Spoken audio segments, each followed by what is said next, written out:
When I was a kid, I dreamed of becoming a singer and marrying a handsome prince and living happily ever after. But instead, I have to find a job that won't make me want to jump off a bridge. The older I got, the harder this became. By the 9th grade, all of my friends knew what they wanted to do with their lives. They wanted to become doctors, lawyers, teachers. And me, you ask? Well, I had no idea. But what I can tell you is that I've always had a creative side. I love knitting, music, making jewelry, painting. Oh, and I love reading. But even with all these unnecessary hobbies that drain my bank account, I still couldn't find anything I was passionate about. But in matric, I tried to put myself out there. I applied to study marketing and to study graphic design, theater, business management. I applied to study at a fashion school, and I even tried to become a model.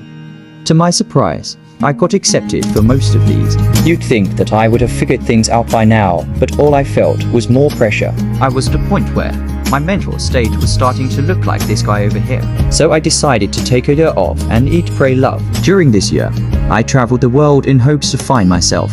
A challenge I faced was a lack of knowledge in IT literacy due to not being exposed to it in high school.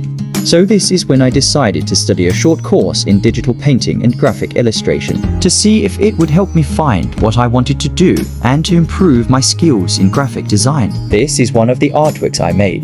During my travels, I found something I never thought I would. My love for books grew more than I thought it could. I visited beautiful libraries across the globe and read pieces of literature from different cultures. I learned about the history of books. I learned about why they were created, how they were created, and what they were used for. And then it hit me. Like how that bus hit Regina George. I wanted to be a part of how books come to life, to be behind the beauty and the magic of it, and to bring to other people the joy that I feel when I read books.